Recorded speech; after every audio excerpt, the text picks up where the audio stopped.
제가 요 근래에 화가 많이 났습니다. 왜 화가 나셨는지 아시겠죠? 정부의 발표 때문에 화가 많이 났어요.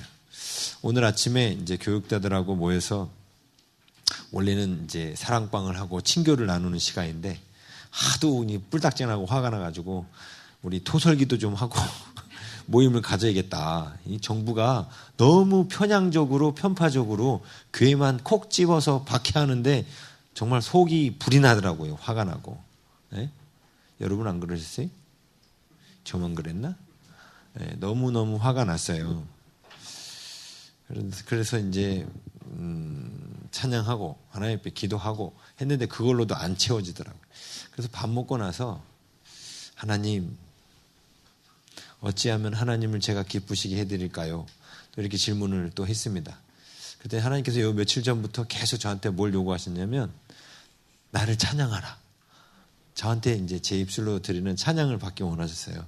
제가 찬양 별로 안 좋아한다 했죠. 노래를 못 불러서. 찬양 자체는 좋아하는데 노래를 안 좋아해요. 네, 그러니까 노래를 잘 못 불러서. 근데 하나님께서 어쨌든 못 부르는 제 목소리를 통해서 영광 받으시기를 원하셔서 저 방에 가서 이제 혼자서 열심히 찬양했습니다. 얼마나 찬양했는지 저도 모르겠는데 1시간 넘도록 한 것 같아요. 찬양하면서 이제 하나님 앞에 이제 기도를 했어요. 기도를 하면서 하나님께서 저에게 그 떠올리게 하셨던 거는 그 찬양과 기도의 시간이 끝나고 나서 제 마음이 너무 평안해졌어요. 아침에 그 화나고 분났던 요즘 들어서 했던 감정들이 싹 가라앉으면서 너무 평안해졌어요. 그 이유는 한 가지입니다. 뭐냐면 하나님의 크심을 묵상했기 때문에 그래요.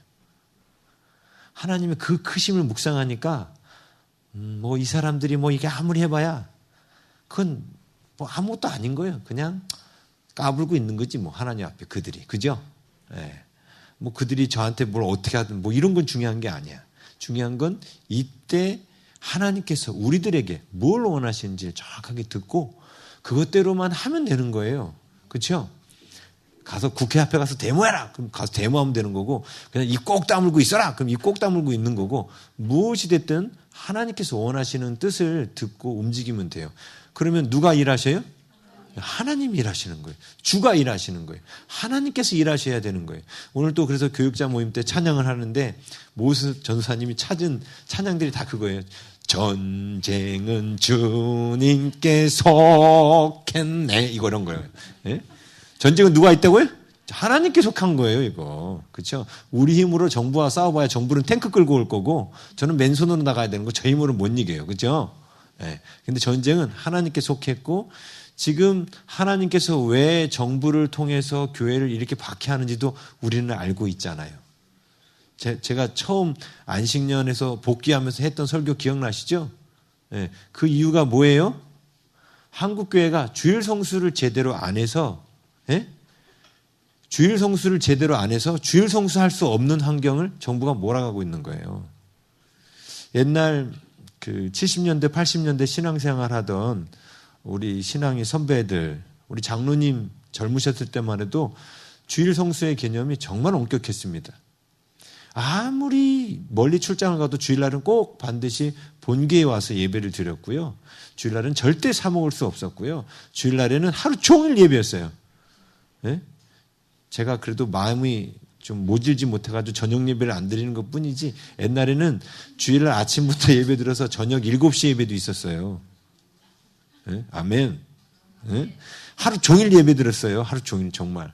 근데 언제부턴가 주일날이 좀 널널해지기 시작하더니 이제 주일날 사모는 건 예사도 아니고 주일날 아침 일찍 그 오부 예배에 있는 교회들은 아침 일찍 와서 예배 드리고 뒤에는 놀러 나가요.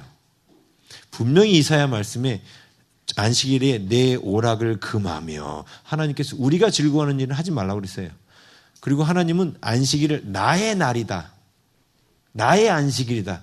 성경은 계속해서 하나님이 우리를 창조하시면서 이 날만큼은 너희들에게 자유를 주는 날이 아니야.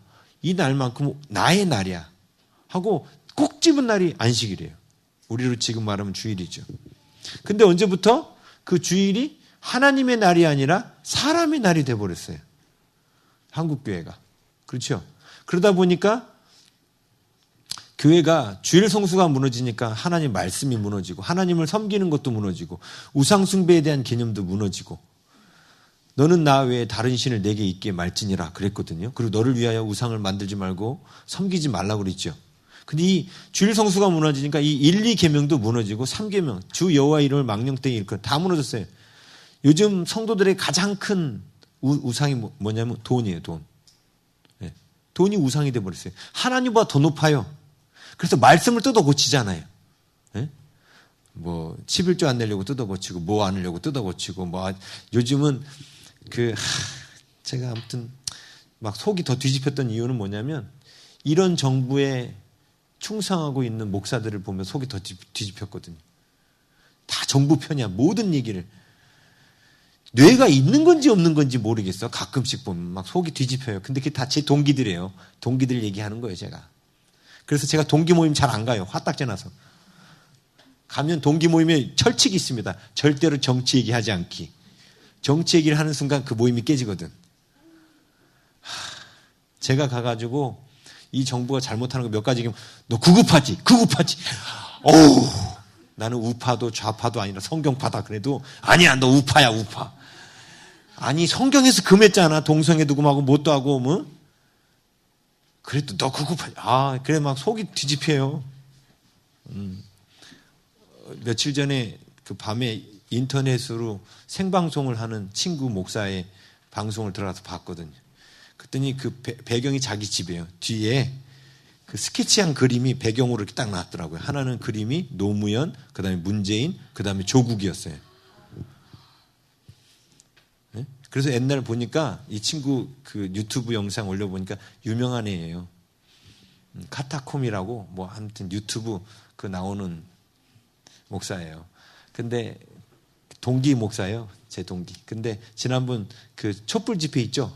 조국 그 할 때 거기 가가지고 한국교회 목사들을 대신하여 사과드립니다. 웃기고 있네 진짜.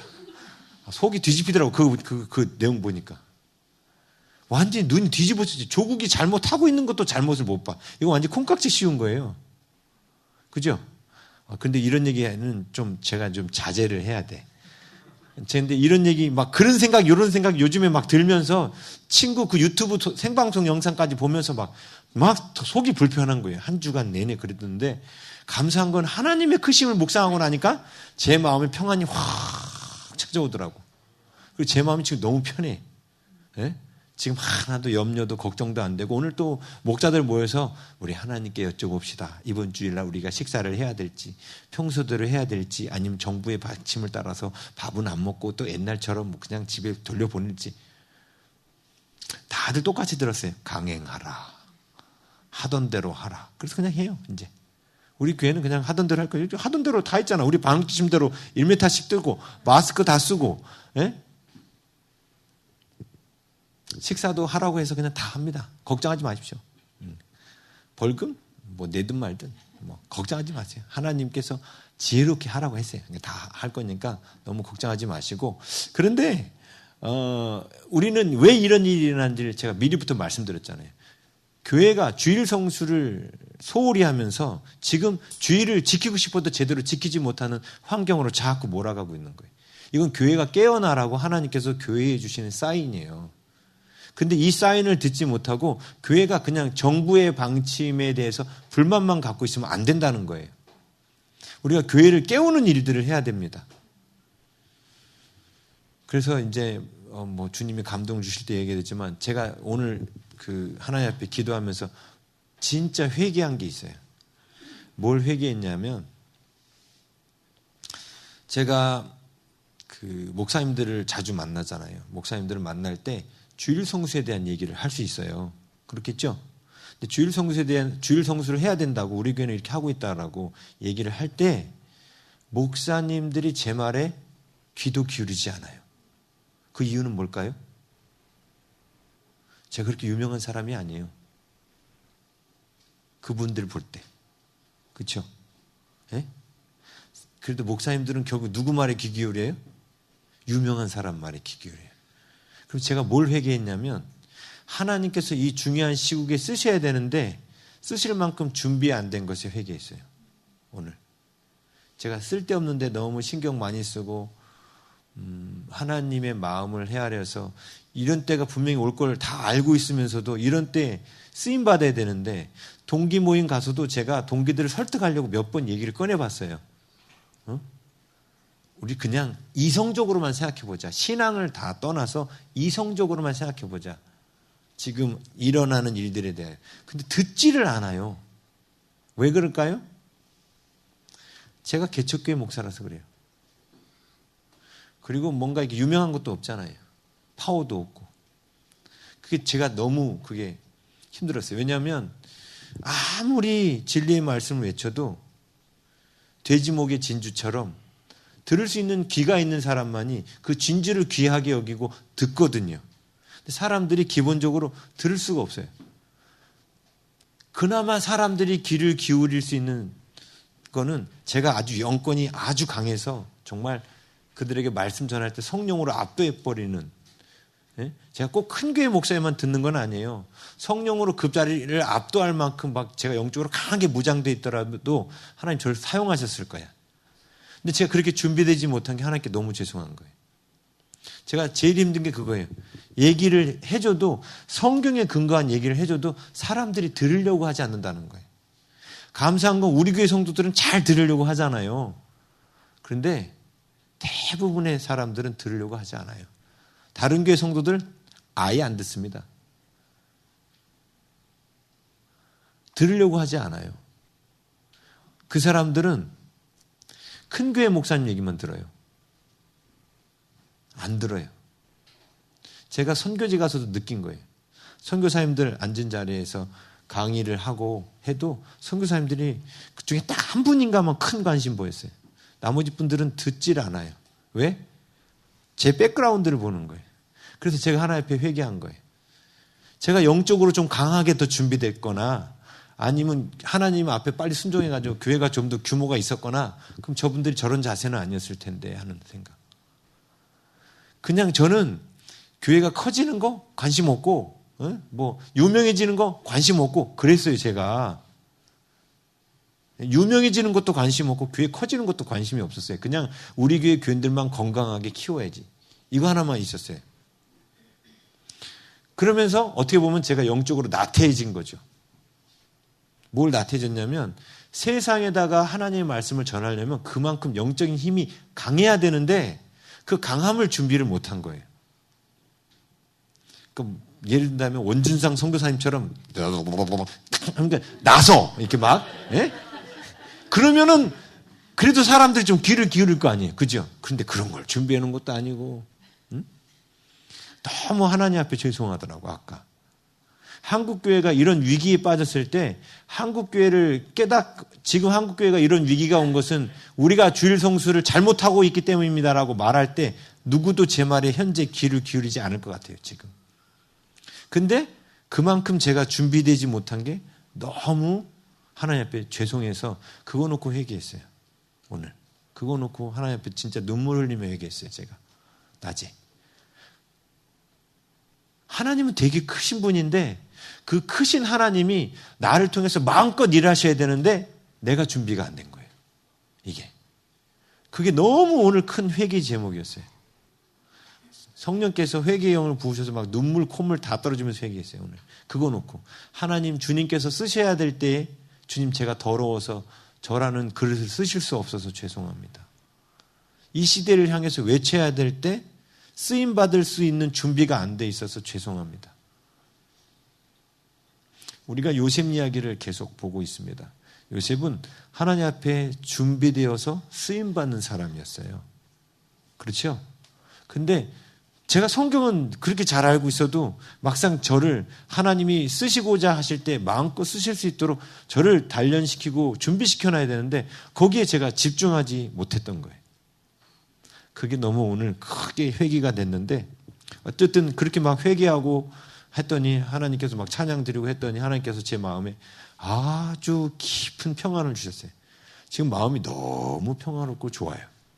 뭐 정부가 어떻게 됐나 신경 안 써. 너무 마음이 평안해. 그냥 지금은 그래요. 하나님 주신 평안이 있어요. 그렇다고 이 평안이 있다고 뭐 이제 또 자겠다, 잠자겠다, 영적으로 자겠다는 뜻은 아닌데 너무 평안하고 좋아요. 그러면서 하나님 오늘 말씀 묵상하면서 하나님의 크심을 생각하게 했어요. 자, 오늘 본문에 보면 어떤 얘기가 나오냐면 요셉이 드디어 형들한테 자기 정체를 밝히잖아요.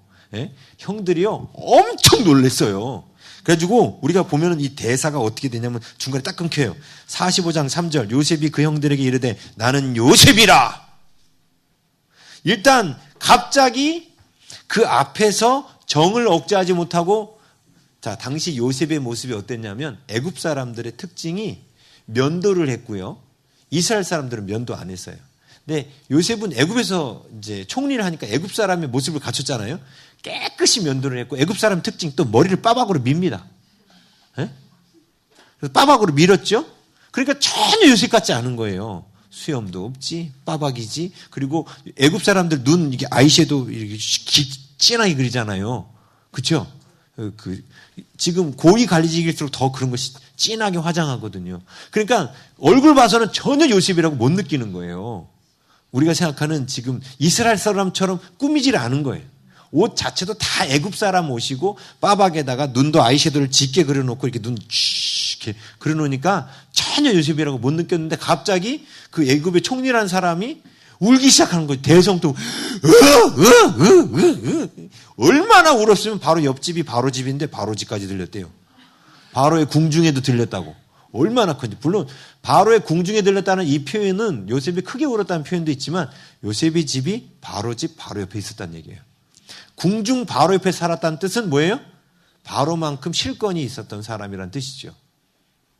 자, 이 모습에 일단 우는 모습에 그 형들이랑 베냐민의 반응이 어땠을까요? 왜 이러지 이 사람? 왜 이러지 그랬겠죠. 그런데 그러다가 요셉의 입에서 처음 나온 말이 뭐예요? 나는 요셉이라! 이 말에 갑자기 형들의 눈이 어떻게 돼요? 동그래졌겠죠. 그냥 이 말 한마디 동그래졌겠죠. 내 아버지께서 아직 살아계시니까 지금 형들이 또 놀래가지고 지금 아마 입이 안 다물질 이러고 있을 거예요. 예? 그리고 형들이 그 앞에서 놀라서 대답하지 못하더라. 15절 끝날 때까지 대답 못했어요. 아무 말도 못해요 지금. 놀래가지고. 예? 그래서 요셉이 형들에게 4절 이르되 내게로 가까이 오소서. 그들이 가까이 가니 이르되 나는 당신들의 아우 요셉이니. 그 다음 요 말을 해주면 확실히 요셉인지 알 것 같아서 해준 말이 뭐예요? 당신들이 애굽의 판자라. 그럼 요셉이 확실한 거죠. 그렇죠? 당신들이 애굽의 판자라. 이 사실을 누구만 알고 있어 지금? 그렇죠? 형들만 알고 있거든. 근데 요셉이 이거 지금 당신들이 애굽의 판자라 이 대사를 한 이유가 뭐예요? 예? 내가 요셉이란 걸 확인시켜 주려고 한 건데 형들 입장에서 또 어떻게 들릴 수 있어요 이게? 우리가 파란 걸 이거 막 두려워하겠죠 이렇게. 예. 근데 사실은 요셉은 자기를 확인시켜 주려고 한 대사지 형들을 겁박하기 위해서 쓴 대사가 아닙니다. 그래서 바로 뒤에 뭐라고 말합니까? 5절에 당신들이 나를 이곳에 팔았다고 해서 근심하지 마소서. 바로 얘기하죠. 예. 그런 목적으로 당신들이 판자라는 말을 한 게 아니라 요셉이란 걸 확인시켜 주려고 하도 안 믿으니까 눈만 동그래지고 안 믿으니까 확인시켜 주려고 판자라고 말했지만 그 말 때문에 혹시 근심하지 말라고. 그러면서 그 다음 말은 이렇게 말해요. 한탄하지 마소서 이렇게 돼 있죠. 여기서 한탄하지 마소서가 히브리어 원문에 빠진 말이 있어요. 그게 뭐냐면 당신들의 눈들 안에 당신들은 화내지 마소서. 이게 히브리어 원어를 직역한 거예요. 이게 뭐냐면 당신들의 눈들 안에 당신의 판단으로 당신들을 갖다가 자책하지 말라는 거예요. 응? 지금 왜 당신들의 눈들 안에라는 이 히브리어 표현이 왜 중요하냐면 지금 요셉은 하나님의 눈을 그들한테 소개시켜 주려고 하거든요. 요 근래 우리가 계속 설교를 했기 때문에 아시죠?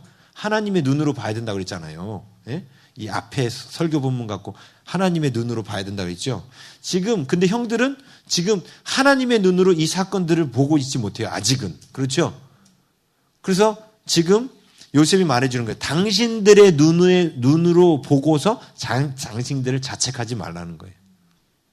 그러면서 그들에게 하나님의 눈을 갖고 보도록 하나님의 계획을 설명하죠. 자, 보세요. 요셉이 어떤 사람이냐면 우리 앞부분에 이미 제가 이제 감옥 이야기 뭐 앞에서 미리 다 말씀드렸지만 당시에는 요셉이 이해가 안 됐죠. 왜 나를 애굽에 보내시는지, 왜 나를 누군가의 종이 되게 하셨는지, 또 왜 말씀대로 살았는데 왜 내가 억울하게 감옥에 갇히는지 다 이해가 안 됐죠. 근데 이해가 안 갔지만 하나님께서 애굽의 총리가 되게 한 뒤 요셉에게 왜 이렇게 하셨는지를 깨닫게 하신 거예요. 제가 7월 기도의 11조 셋째 날 수요일 날 설교 시작하면서 그런 말씀 드렸어요. 이거 자주 여러분한테 드리는 말씀인데 하나님께서는 하나님께서 하시는 모든 일을 다 미리 말씀하시지는 않는다.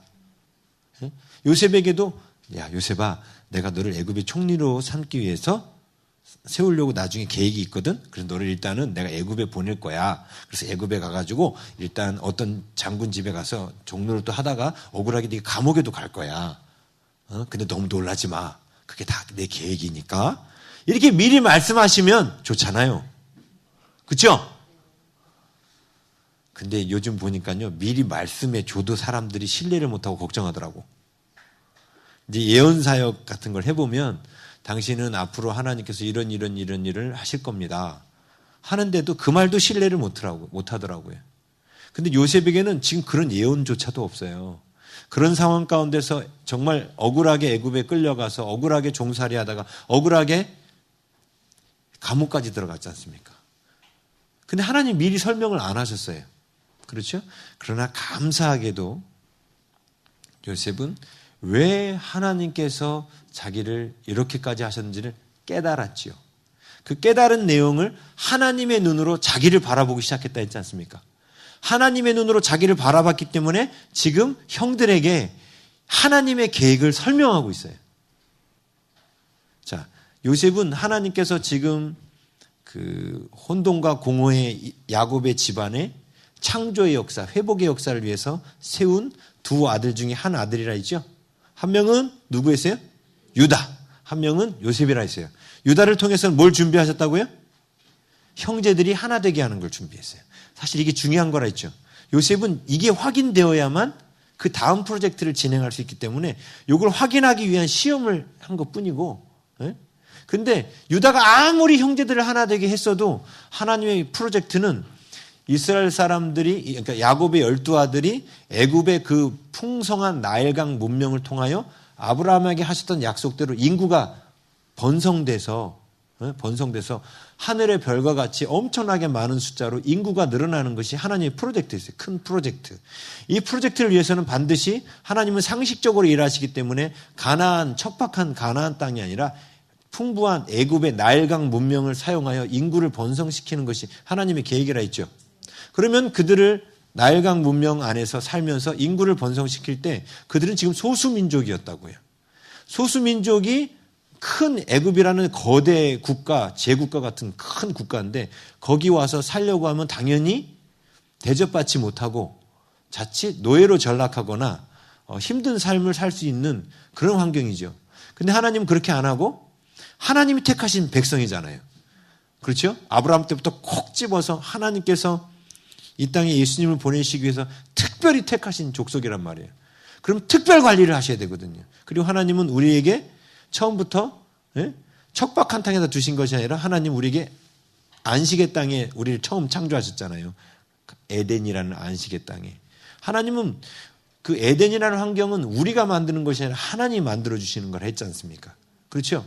오늘날도 마찬가지라 했죠. 오늘날도 여러분의 가정에 힘든 것을 바꾸는 거는 여러분의 힘으로 하는 거 아니에요. 그렇게 하시면 평생 가도 못해요. 요즘은 자기 집 마련하려면 44년 걸린다 하더라고요. 옛날에 36년 걸렸는데. 물론 44년이 돼도 자기 집 못 마련하는 사람도 있어요. 근데 놀라운 거는 우리 힘으로 마련하려면 44년 걸리지만 하나님께서 마련해 주시면요. 금방 마련할 수도 있어요. 근데 하나님께서 에덴을 만들어 주시는 거거든. 그래서 지금 이스라엘 백성들에게 에덴의 환경을 만들어 주기 위해서 그 프로젝트 가운데 사용된 사람이 요셉이죠.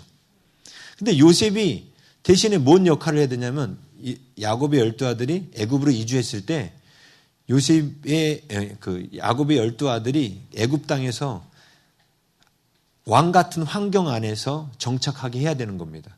그게 하나님의 그 성품이시니까. 그러려면 요셉을 당연히 애굽의 가장 큰 자리에다가 세워야 되는 거예요. 그렇죠. 그래서 하나님은 결국 그 프로젝트는 요셉 안에 이루셨지요. 그런데 요셉이 나중에서 자기가 총리가 돼서야 그 계획을 깨달은 거예요. 하나님이 왜 나를 먼저 여기 애굽에 보내셨는지를 깨달은 거예요. 그래서 이제 그걸 형들한테 설명합니다. 어떻게 설명해요? 자, 5절 보세요. 당신들이 나를 이곳에 팔았다고 해서 근심하지 마소서, 한탄하지 마소서. 하나님이 생명을 구원하시려고 나를 당신들보다 먼저 보내셨나이다. 자, 하나님의 마음과 계획을 정확하게 알고 있었다고 요셉이. 그렇죠? 그래서 요셉은 애굽의 총리가 되고 나서도 형들을 데리러 안 갔어요.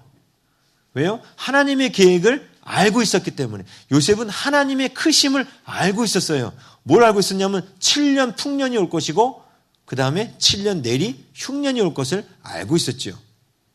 보통은 곡식들을 쌓아놓으면 1년은 버틸 수 있으니까 아마 흉년 2년이 지나면 이제 형들이 곡식을 구하러 오겠지. 이것까지 다 계산하고 알고 있었죠. 왜요? 이미 누군가의 꿈을, 바로왕의 꿈을 해석해 주면서 7년 풍년과 7년 흉년이 올 것도 알고 있었기 때문에 하나님의 계획을 알고 있었단 말이에요. 이렇게. 알고 있었기 때문에 그 계획에 맞춰서 준비하고 있었던 거예요. 그렇죠? 하나님의 계획을 아니까 준비한 거예요. 그리고 왜 하나님께서 나를 총리로 세운지도 깨달은 거야. 그렇죠? 그래서 혹시라도 또 형님들이 못 알아들을까 봐 다시 말합니다. 6절. 이 땅에 2년 동안 흉년이 들었으나 아직 5년은 밭갈이도 못하고 추수도 못할지라. 하나님의 계획이 더 있다는 걸 알죠? 5년 동안 더 흉년이 있다는 사실을 말해줍니다. 그러면서 잘 보세요. 7절. 다시 하나님의 계획을 요셉이 하나님의 눈으로 사건을 바라보고 있음을 그리고 하나님의 계획이 뭔지를 정확하게 말해줍니다. 7절. 하나님이 첫 번째 큰 구원으로 당신들의 생명을 보존하려고 나를 당신보다 먼저 보내셨습니다. 다시 말하면 형들을 그리고 가족들의 생명을 보존하려고 보내셨습니다. 첫 번째 목적이에요. 그죠? 두 번째 목적은 뭡니까?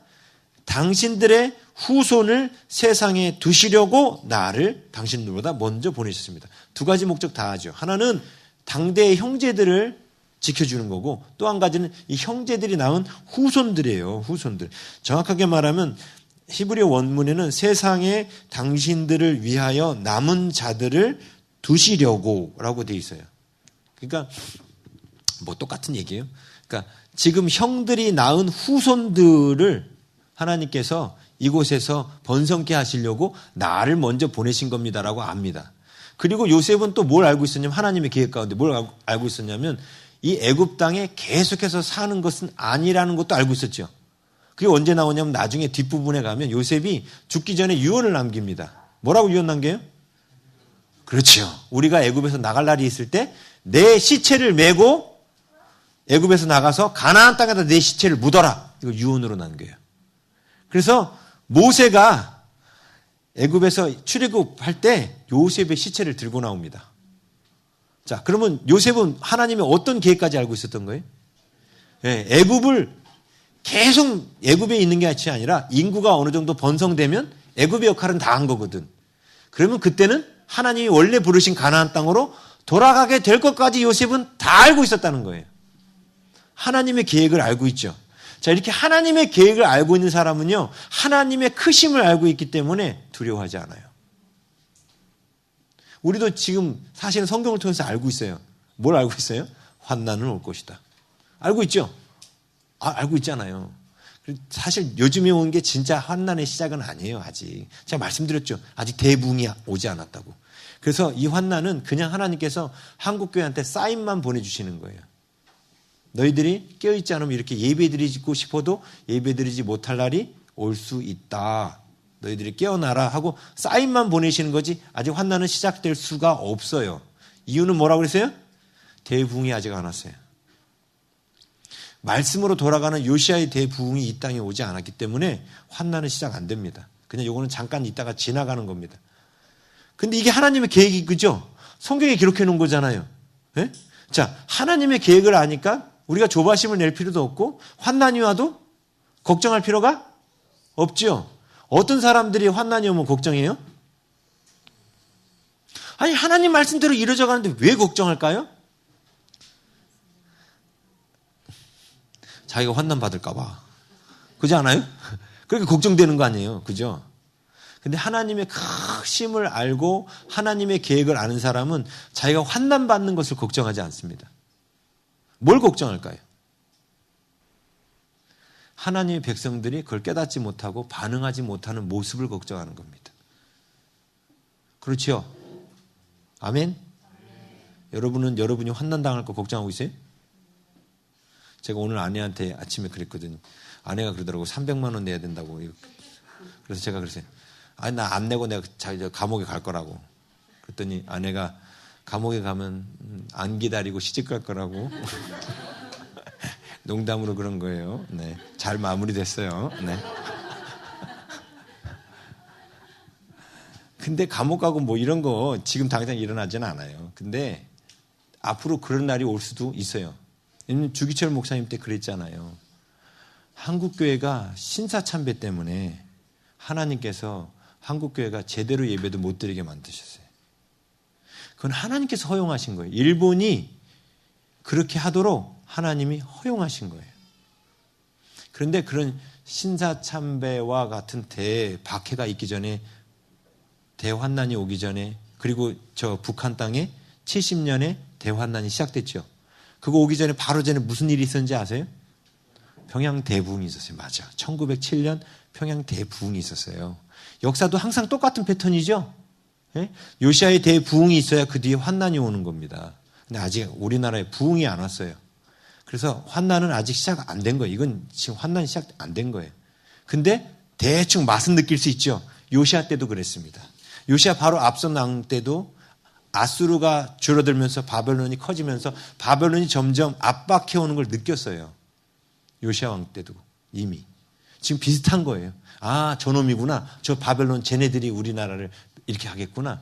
요시아 때도 다 알았어요. 그렇지만 부흥이 일어나지 않았기 때문에 하나님은 요시아의 대부흥이 끝나고 난 다음에 바벨론 유수를 허락하신 거예요. 바벨론 포로로 잡혀가는 걸 허락하신 거예요. 그래서 아직은 때는 아닙니다. 자, 제가 이렇게 확신 있게 말하잖아요. 왜? 하나님의 역사 가운데 그렇게 다루셨으니까. 이게 뭐냐면 하나님의 계획을 알고 있는 거예요. 근데 하나님의 계획을 아는 자는 그래서 두려워할 필요가 없어요. 그 계획 속에서 하나님은 우리가 무엇을 해야 할지를 정확히 말씀해 놓으셨거든. 계시록의 그 많은 경고 속에서 우리가 뭘 하고 있어야 된다 그래서 계시록은 딱 두 가지 얘기한다 했죠. 뭐라고 그랬어요? 예? 뭐라고 했어요? 선뜻 대답을 못해. 그렇게 많이 얘기해 주는데. 성경에 이렇게 나오잖아요. 하나님의 계명을 지키며 예수 그리스도를 증거하는 자. 이게 깨어있는 자의 모습이라 했죠. 하나님의 계명을 지키며 예수 그리스도를 증거하는 자. 계시록에서 말하는 깨어있는 자의 모습은 이 두 가지예요. 근데 하나님의 계명을 지키며 예수 그리스도를 증거하는 자. 그게 이제 요즘에 우리가 오후에 그 재직 필수 교육 지금 하고 있잖아요. 그래서 첫 번째가 그 달란트 은사대로 사는 사람 있죠. 그 계명을 지키는 자 가운데 구체적인 내용이라 했죠. 그 다음에 두 번째가 선교하는 거라 했죠. 예수 그리스도를 증거하는 자. 이미 예수님의 경고 안에도 똑같이 깨어있는 자 모습이 동일하다고 그랬잖아요. 그리고 세 번째가 뭐라고 했어요? 하나님의 계명을 지키는 자 가운데 중요한 세 번째 모습이 자신의 거하는 죄를 발견하고 자신의 육신으로 짓는 죄, 마음으로 짓는 죄의 수준을 뛰어넘어서 자신의 내면에 겉으로는 율법대로 살면서 속으로 짓는 죄를 보는 사람. 그리고 그 죄 때문에 가슴 아파하는 수준. 그 영적인 수준까지 이르라고. 그래야 깨어있는 자라고. 응?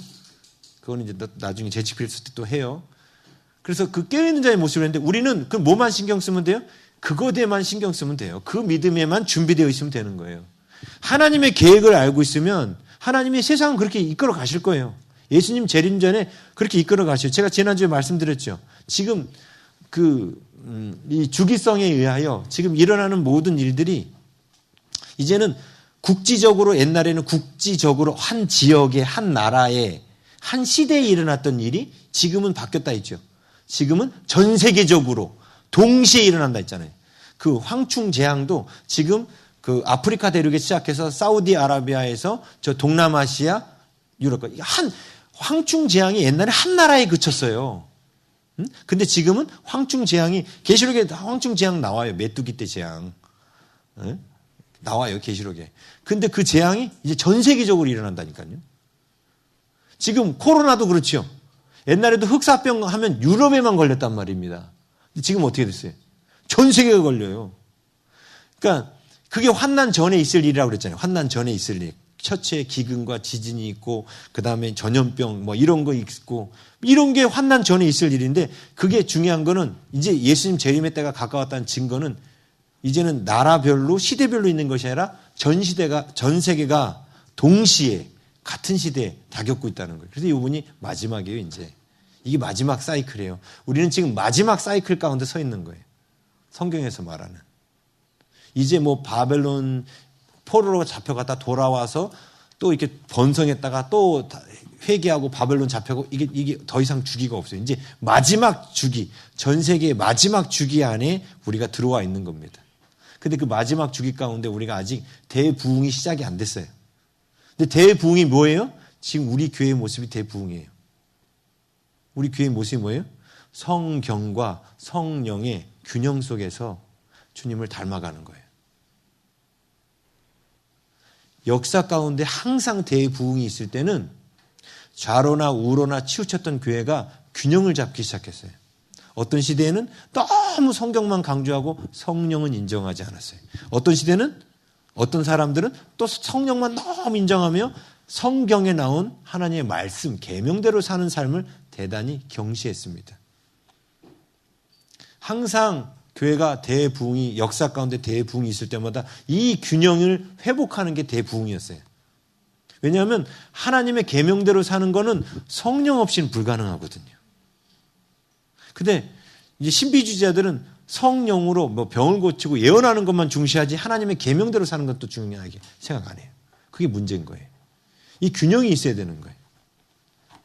지금 우리 교회가 그 균형을 맞춰서 신앙생활하려고 하니까 하나님께서 교회 안에 정말 많은 이적들도 보이시고 간증들도 계속 있잖아요. 계속.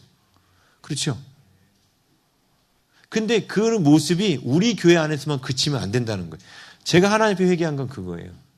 우리 교회도 더 지금보다 더 업그레이드 돼야 돼요. 더 돼야 되지만 이 모습이 우리 교회를 통해서 다른 교회들도 우리 교회처럼 준비된 또 다른 교회들도 있어요. 우리 교회만 이렇게 준비하신 거 아니에요. 한국에 성령과 성경의 균형을 갖고 믿음 생활 잘하는 교회들이 한국에 곳곳에 많이 있습니다. 우리가 발견을 못하고 맨날 언론에서는 나쁜 교회들, 이상한 교회들 얘기만 들어서 그렇지 않아요. 우리 교회 한국 안에 깨어있는 교회들이 그래도 꽤 많습니다. 근데 그런 교회들이 이제 일어나서 네트워킹하고 이 온 땅, 한국 땅에 대부흥의 역사를 이루어야 되는 거예요. 그런데 우리가 준비되어 있어야 됩니다. 여러분들에게 제가 이번에 우리 교회가 교회 이전을 지금 놓고 기도하고 교회 이전하는 것도 우리 다 같이 듣고 3일 금식, 전교인 3일 금식하고 듣고 어느 지역으로 갈까요? 다 듣고 하잖아요. 근데 하필이면 움직이는 시점이 IMF보다 더 힘든 시점이야. 그렇죠? 근데 제가 미리 말씀드렸잖아. 그래야 하나님이 하셨다고 확실히 고백할 수 있다고. 네?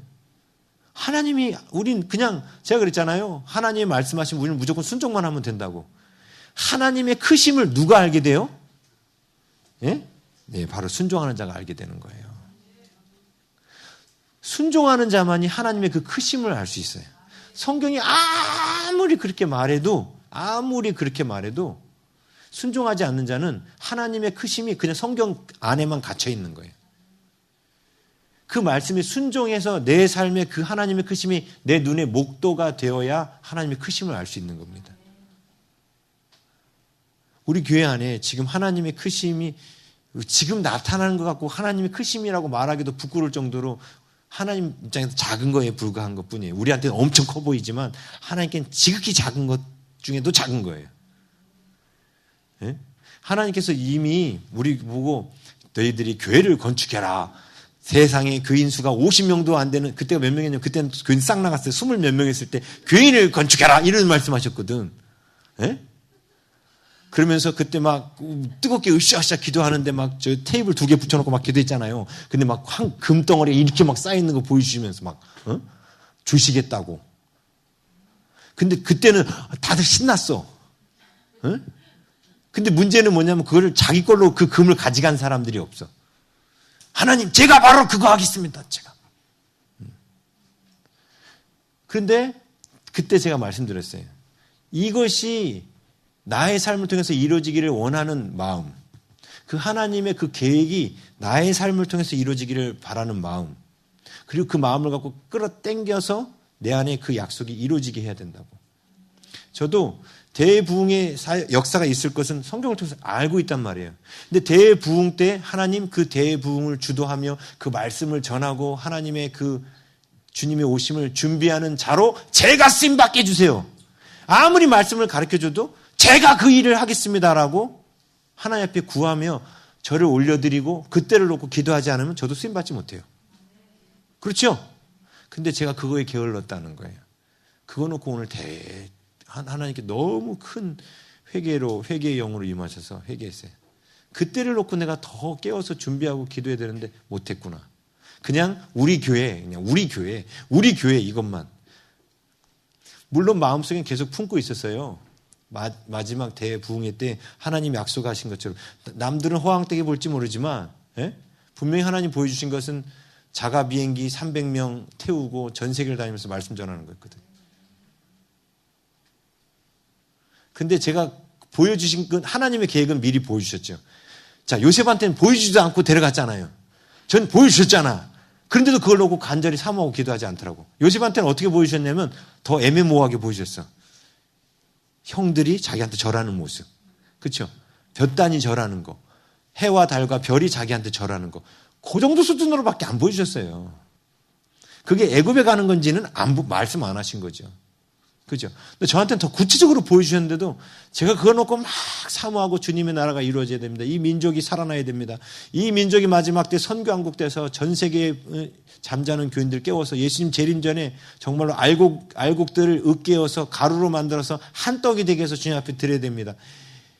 알고 있는데 제가 그걸 놓고 막 그게 제 온 마음을 사로잡고 제 온 인생을 사로잡고 그게 제 비전이 돼서 그걸 놓고 막 준비하고 있어야 되는데 그게 제 게으른 거예요. 요즘 그래 다시 영어 공부하고 있어요. 50의 나이에 영어 공부하고 있습니다. 영어로 설교하려고. 주님이 그럴 날을 오게 하실 걸 알기 때문에. 근데 그것도 열심히 안 한 거예요, 제가. 그렇다고 나중에 와서 자꾸 테스트하지 마세요. 네. 열심히 하고 있으니까 그냥 그러려니 생각하세요. 열심히 제가 할 거예요, 지금 더 해가지고. 영어로 설교할 수 있을 만큼. 네? 최소한 프랑스어로 설교를 못해도 영어로는 설교해야 되잖아요. 그죠? 근데 그걸 하나님이 이루실 것을 안다면 제가 준비하겠죠. 진짜 믿는다면. 하나님의 크심을 알고 하나님의 계획을 알면 우리는 그때를 준비하게 돼 있습니다. 그렇죠? 그런데 또 이런 설교를 해도 그건 목사님 일이고요. 전 직장 취직만 하면 됩니다.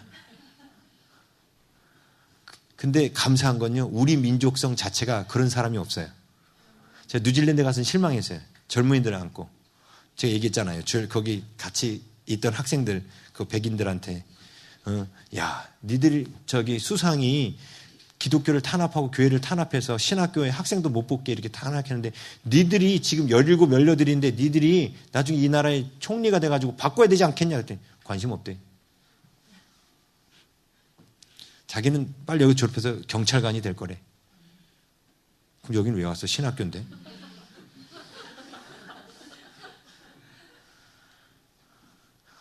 꿈들이 작아요.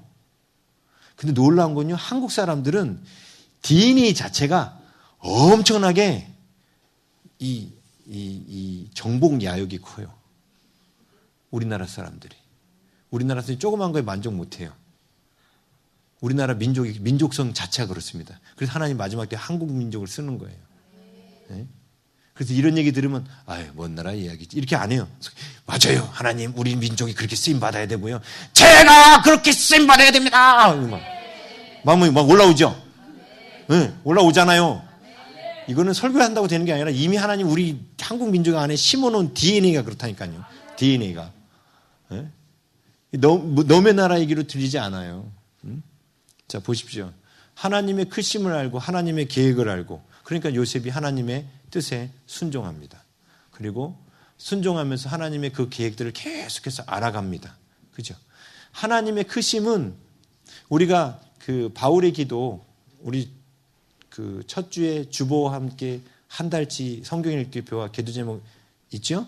맨 마지막 이 바울의 기도가 나오잖아요. 거기 보면 그분의 사랑의 깊이와 넓이와 길이와 높이가 어떠한지 깨달아 알게 하소서라는 기도 제목이 있어요. 그렇죠? 하나님의 사랑의 넓이와 길이와 높이와 깊이. 그러니까 이게 완전 이게 3D죠. 완전 그 깊이를 깨달아 알게 하소서라는 기도 제목이에요. 그게 하나님의 크심을 아는 겁니다. 근데 바울은 거기다가 한마디 더 붙였어요. 그 다음 구절이 뭔지 아세요? 내가 깨달았던 그 깊이와 넓이와 길이와 높이의 그 지식을 뛰어넘는 하나님의 풍성하심으로 이렇게 나와 있어요. 그걸 뛰어넘는 거예요. 내가 아는 것보다 하나님은 더 크시다는 거야.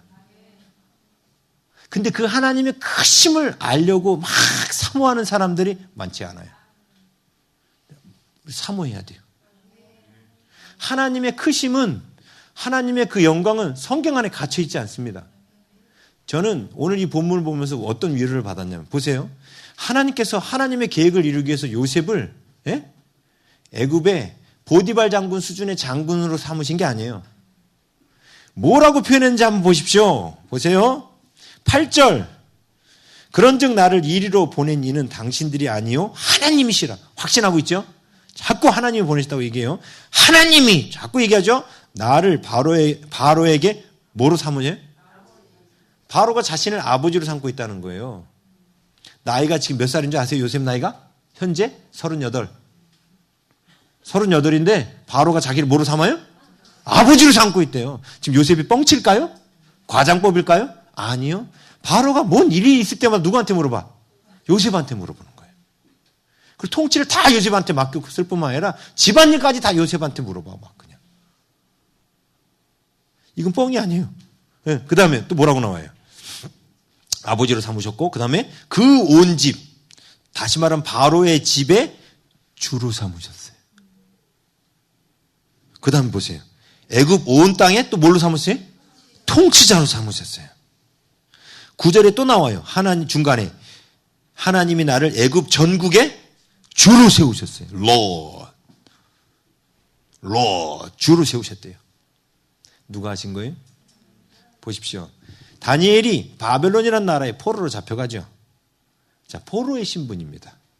그것도 바벨론이라는 나라가 큰 제국이에요. 제국을 이뤘다는 뜻은 작은 나라들을 정복해서 자기에게 속한 나라들로 이렇게 한 거예요. 그러면 그 작은 나라들 가운데 작은 나라라고 말하는 나라가 아람, 아수르 큰 나라들이 많아요. 근데 이스라엘은 극히 작은 나라예요. 그나마 그것도 반으로 쪼개져가지고 남유다 하나밖에 없었잖아요. 예? 근데 그 지극히 작은 나라에서 온 다니엘이 나중에 뭐가 돼요? 바벨론의 총리가 돼요. 똑같이 애국과 같이. 요셉과 같이 총리가 됩니다. 그렇죠? 최고의 그 왕 다음의 권위의 자리에 올라가요. 권력을 얻게 돼요. 어떻게 해요? 하나님이 세우시면 얼마든지 그렇게 돼요. 응? 자, 우리가 미국에 이번에 뭐 대선 트럼프 대통령 놓고 미국 분들이 열심히 기도한다는데 트럼프 대통령을 통해서 하나님께서 지금 미국의 환난을 또 연기해 놓으셨거든요. 왜냐하면 미국도 부흥이 안 왔으니까. 제가 그래서 트럼프 된다고 미리 말씀드렸잖아요. 트럼프 될 거라고. 대통령 될 거라고. 그런데 하나님의 계획 가운데에서 하나님이 대통령도 세우고 바벨론 왕도 세우는 거예요. 응? 하나님 허락 없이는 안 되는 거예요. 그렇죠? 그러면 지금 애굽이라는 나라가 아무리 커도 딱 한 사람만 하나님 앞에 준비되어 있으면 애굽의 총리가 돼버리면 누구도 이스라엘을 못 건드려요. 그렇죠? 그럼 여러분이 뭐가 돼야 돼요? 요셉이 돼야죠. 다니엘이 돼야 되고. 그렇죠? 자, 그 모르드게 에스더 왕비에도 하나님께서 에스더라는 사람이 모르드게의 조카였던 에스더라는 여자가 그렇게 극히 작은 사람이었다고 해요. 예? 그런데 아하수에로 왕의 왕비가 되게 하죠.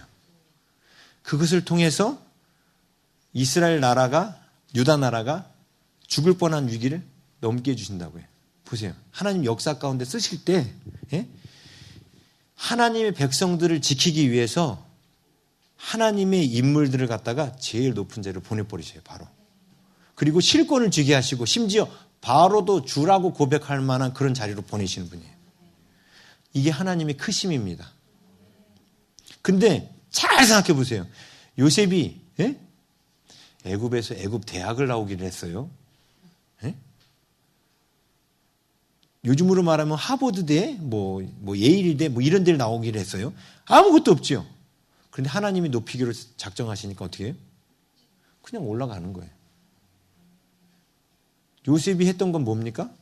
그냥 하나님의 뜻에 순종하고 계속 말씀대로 사는 거예요.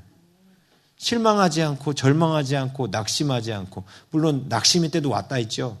이게 혼이 쇠사슬에 착고에 묶인 것처럼 힘들고 괴로웠지만 그래도 끝까지 하나님 신뢰해서 목매달지 않고 자살하지 않고 끝까지 하나님 신뢰하고 기다렸다 했죠. 근데 하나님 결국 쓰시잖아요.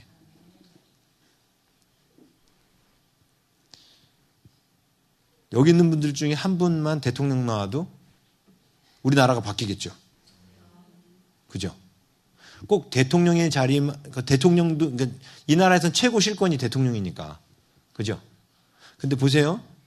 여기 계신 분 중에 한 분이 엄청나게 큰 기업의 사장이 됐다고 생각해 봐요. 예? 그러면 크리스찬들 가운데, 깨어있는 크리스찬들 가운데 많은 사람을 고용할 수 있겠죠. 꼭 하나님이 대통령만 뽑는 건 아니거든요. 그렇죠?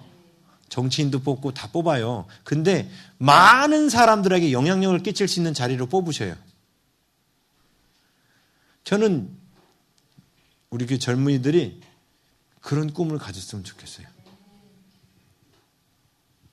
요셉 하나 때문에 야곱의 모든 가족, 야곱의 가족의 숫자가 많다 그랬습니다. 야곱의 혈육만 72명이고 아브라함 때 아브라함에서 집에서 길리운 싸움에 나갈 만한 자가 312명이었잖아요. 응? 그러면 야곱 때에는 얼마나 많겠어요? 부족이란 말이에요. 지금 몇천 명 돼요, 사실. 지금 그래서 여기 나오는 표현이 어떻게 나오냐면 11절, 흉년이 아직 5해가 있으니 내가 거기서 아버지를 복양하리이다. 잘 보세요. 아버지와 아버지의 가족과, 이게 형제들이죠. 그 다음에 뭐라고 하나요? 아버지께 속한 모든 사람. 이게 바로 그 종들이에요. 하인들이고. 꽤 많아요. 지금 몇천 명 돼요.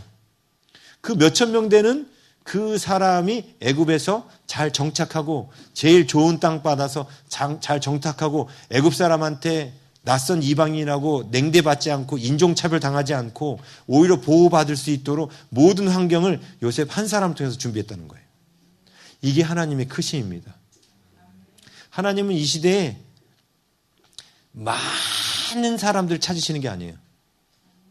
진짜 하나님의 계획을 믿고 하나님 앞에 순종하며 하나님의 그 크심을 묵상하며 하나님 앞에 쓰임받기를 사모하는 그 한 사람을 찾으시는 거예요. 그 한 사람만 있으면 돼요. 그렇다고 한 사람이니까 목사님 돼버리면 난 아니구나. 이건 또 국문학을 잘못 전공한 거예요. 그런 건. 네. 우리 안에 그런 소망이 있어야 됩니다. 그래서 하나님은 우리가 그러한 사람으로 쓰임받기를 원하셔서 우리를 준비시키시는 거예요. 그래서 지금 여러분이 있는 곳이 요셉의 감옥일 수 있어요. 그리고 보디발 장군 집에 노예로 있을 수도 있어요. 여러분의 은사와 맞지 않는 그런 곳에서 일할 수도 있고요. 억울한 일을 당할 수도 있고요. 누구한테 욕을 먹을 수도 있고 누구 때문에 마음 상하는 일을 겪을 수도 있고 상처를 받을 수 있고 많은 일들이 있어요. 근데 그 모든 과정은 하나님의 눈으로 볼 때 뭐 하시는 거예요 지금? 그래, 나를 준비시키고 계시는 거예요. 여러분에게 힘든 내 머릿속으로 도저히 헤쳐나갈 수 없는 불가능한 일을 하나님 왜 허용하신 거예요? 나를 준비시키시려고.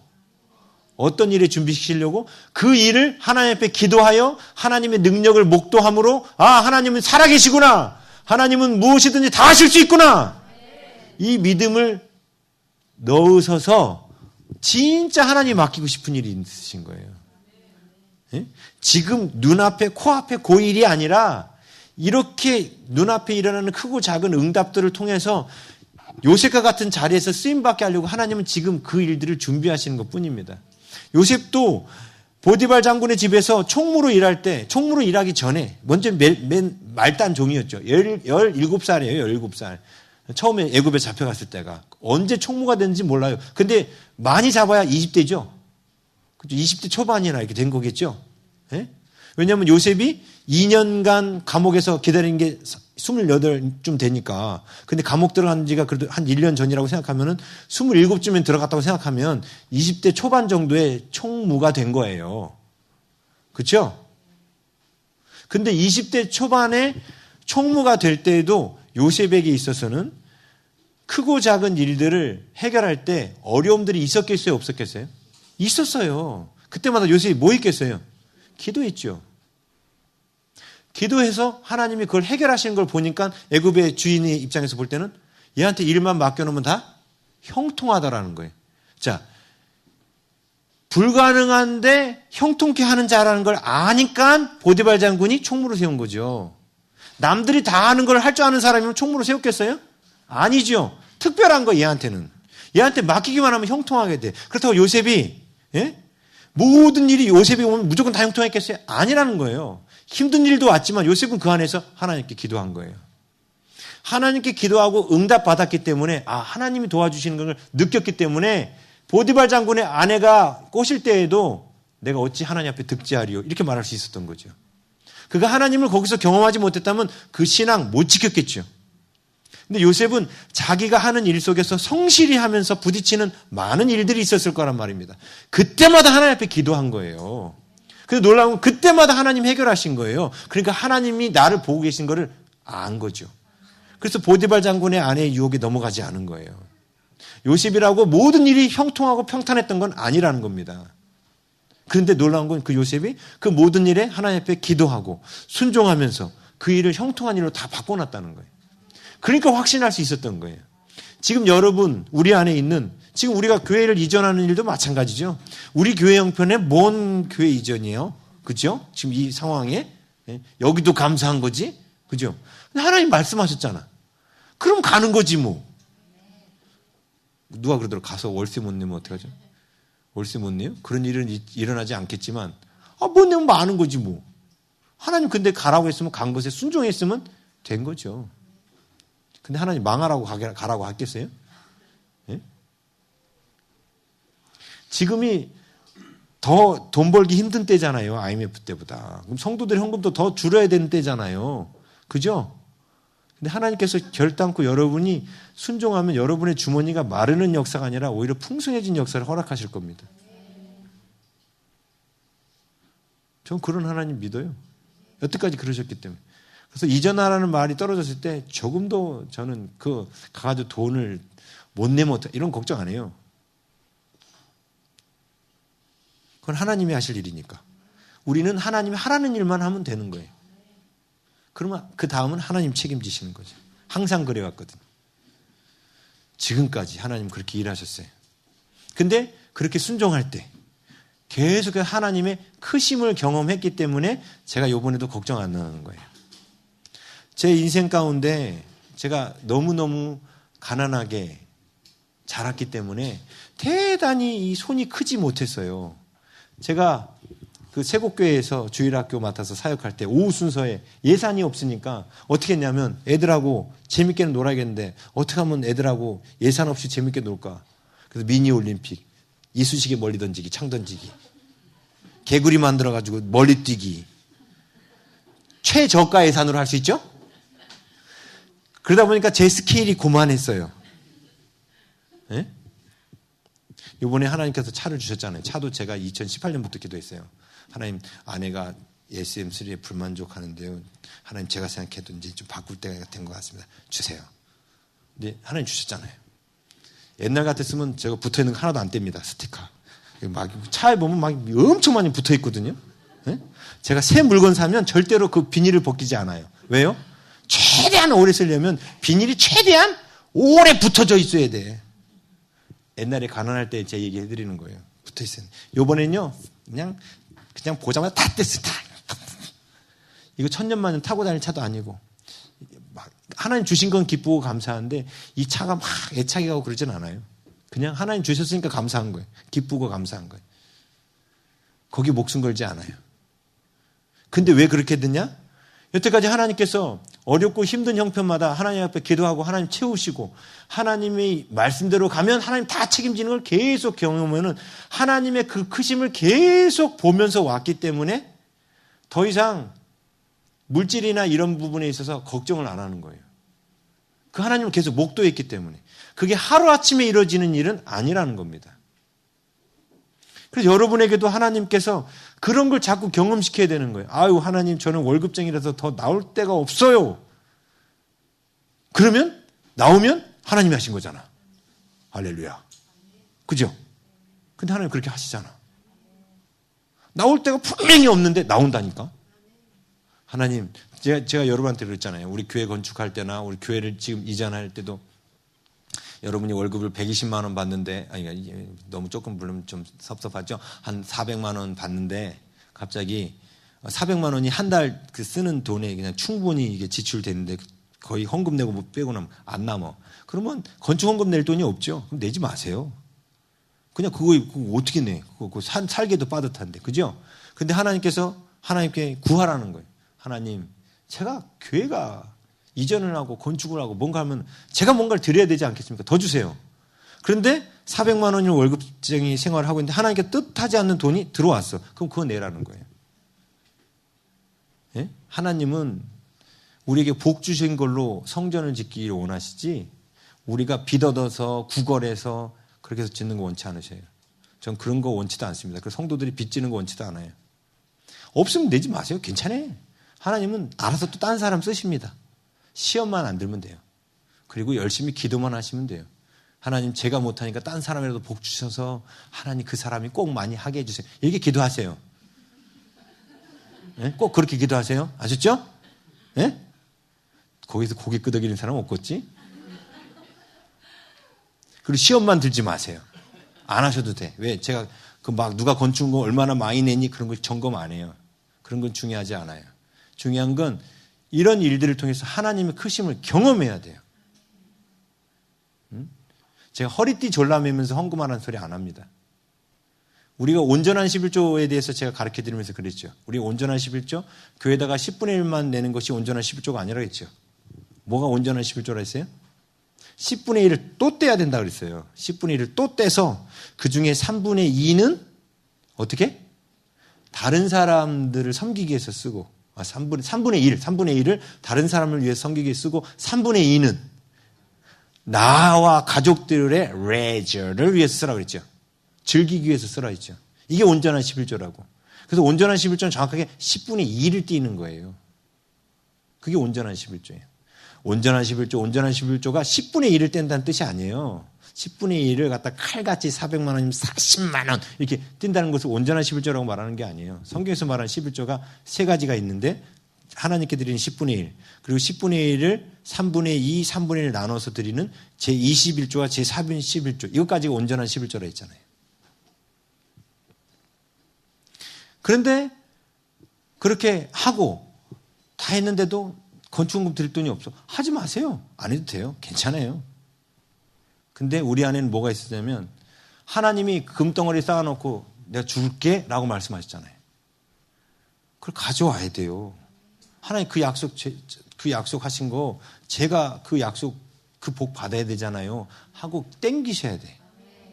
그래서 기도하세요. 그래서 더 주시면 하세요. 그때. 예? 지금 살림하기도 빠듯한데 카드 긁어가면서 살지 마시고 그거는 그냥 쓰세요. 하나님께 기도하시라고. 하나님 제가 헌금할 수 있는 형편 지금 아무것도 보이지 않고 세상은 오히려 경제적으로 더 힘듭니다. 그러나 하나님께서 말씀하셨잖아요. 성전을 지을 때나 성막을 지을 때 이스라엘이 빚진 게 아니라 하나님 주신 복으로 지었다고. 나도 하나님 그 주신 복으로 짓기 원합니다. 그렇게 기도하시면 줘요. 그런데 그것만 하지 마세요. 주셨는데 아까워요. 이것만 하지 마세요. 또 다 내라는 것도 아니야. 하나님이 만약에 400만 원 월급 받는데 갑자기 200만 원 주셨다 해. 예?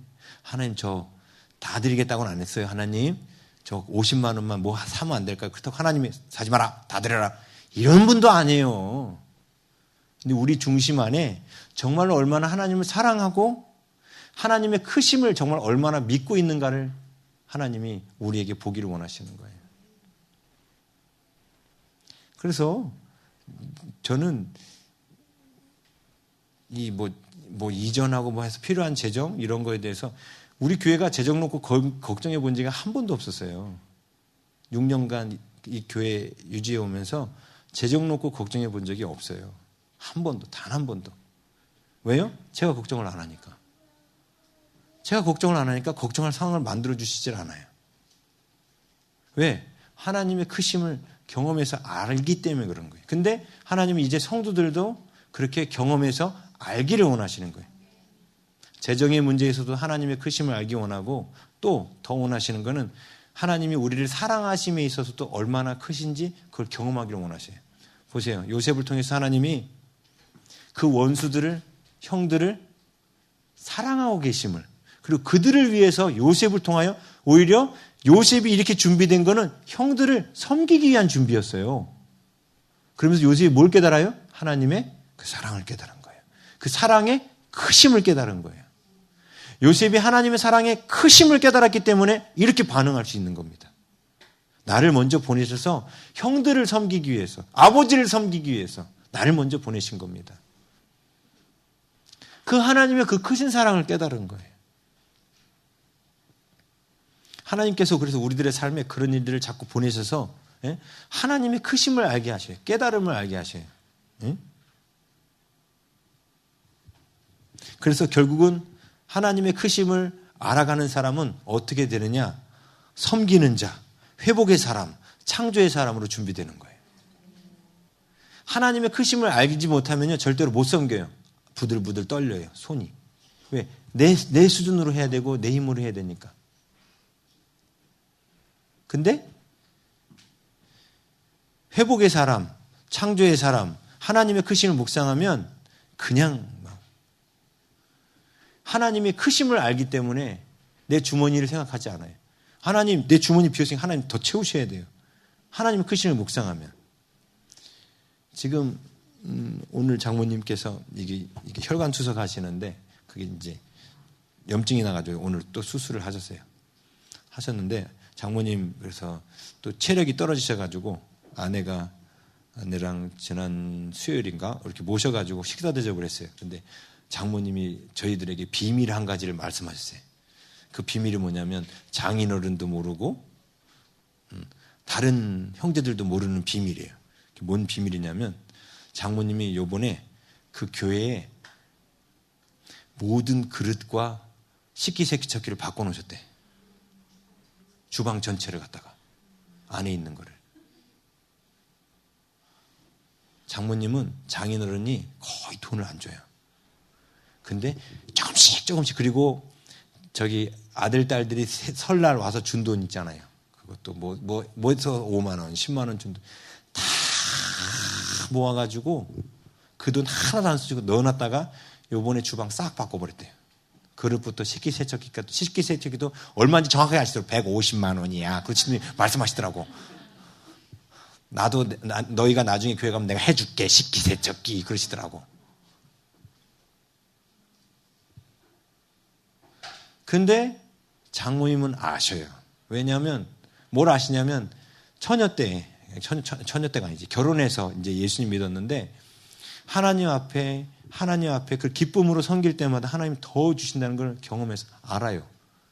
그러니까 어떻게든 하나님을 더 섬기려고 계속 그 고민만 하셔요. 그리고 이 복이 자식들한테 갈 거라는 것까지 알아. 그래서 어떻게 하냐면 자식들한테 내놓으라고 그래.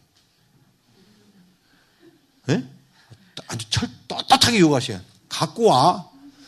낳아준 것만 해도 감사하지. 갖고 와 그러세요. 그래가지고 모아가지고 그 교회에 섬기셔요. 근데 진짜 그 복을 자식들이 다 받아요. 제가 말씀드렸잖아.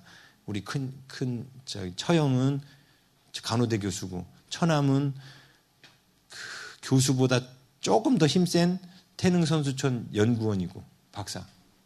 그러니까 뭔가 하나님께서 자녀들한테 계속 풍성하게 계속 부으셔요.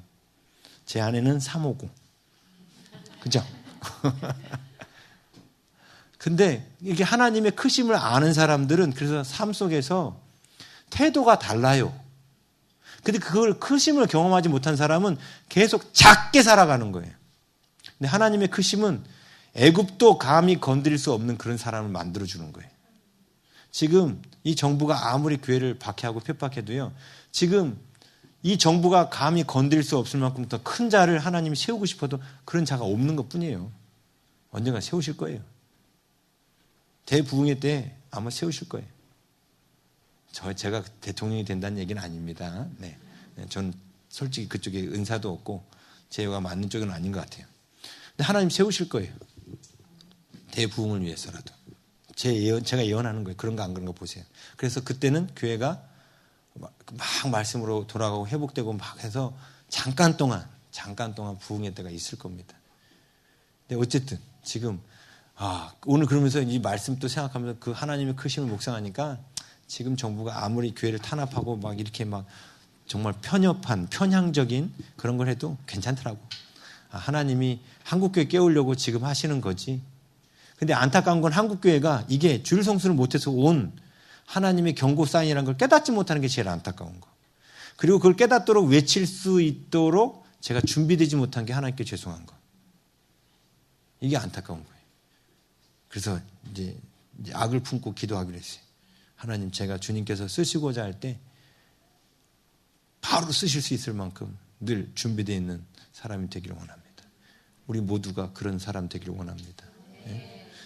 그런데 그러려면 여러분들이 계속해서 삶 속에서 지금 여러분의 삶에 일어나는 그 크고 작은 기적은 하나님이 앞으로 여러분을 요셉과 같은 자리에 세우시기 위한 작은 기적일 뿐이라는 것만 기억하십시오.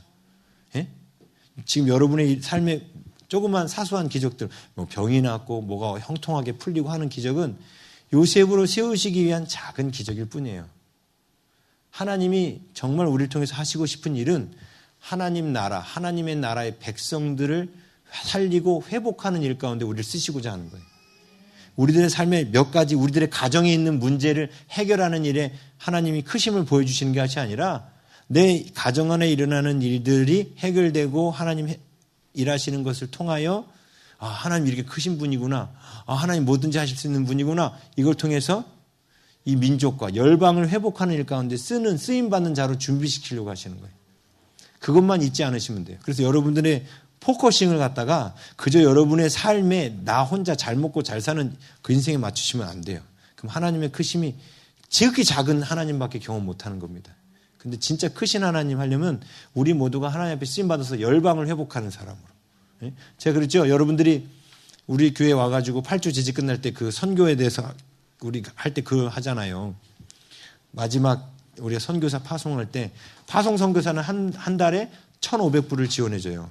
우리나라 돈 180만 원 되죠. 파송 선교사 하나당 1,500불을 지원해줘요. 그럼 여러분의 목표를 가지라 했잖아.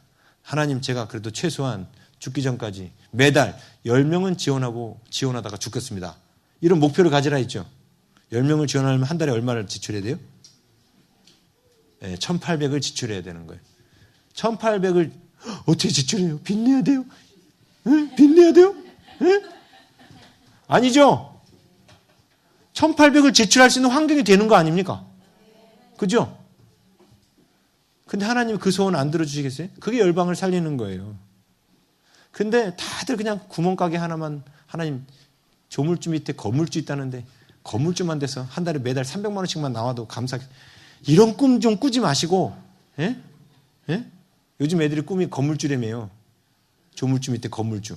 그런 꿈 꾸지 마시고, 하나님, 내가 최소한 10명의 파송 선교사, 협력 선교사는 아니고요. 파송 선교사. 10명, 최소한 10명은 지원해야 되지 않겠습니까? 하고 품으시라고요. 그게 우리를 향한 하나님의 계획이에요. 요셉과 같이 열방을 섬길 수 있는 자. 오늘 이제 말씀 붙들고 우리 이제 기도하기 원합니다. 하나님의 크심을 알아야, 그리고 하나님의 크심을 알면서 우리가 하나님의 크신 계획도 알게 되는 거예요. 그걸 알아야 우리가 하나님 앞에 그렇게 쓰임받는 사람이 됩니다. 자, 보십시오.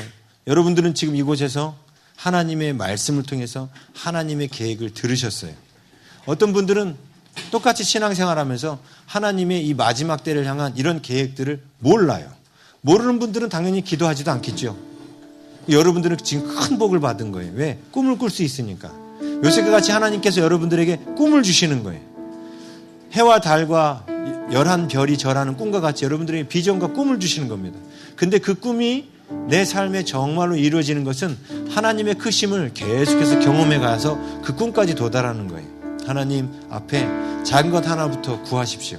지금 여러분 앞에 불가능이라고 여겨지는 것들을 놓고 하나님, 여기서 하나님의 크심을 경험하기 원합니다 하고 구하십시오. 하나님은 이루십니다. 마귀는 자꾸 와서 그럽니다. 아유, 그거는 불가능한 거야. 이루어지지 않아. 그런데 그 마귀의 그 말을 갖다가 그냥 묵사발 내버리세요. 어떻게 묵사발 내냐면 믿져야 본전. 기도는 믿져야 본전이야. 사탄아 물러가라. 난 하나님께 기도할 거야. 그리고 끝까지 기도하십시오. 그래서 우리가 하나님 앞에 요셉과 같이, 다니엘과 같이 민족을 살리고 열방을 살리는 자로 쓰임받기를 원합니다.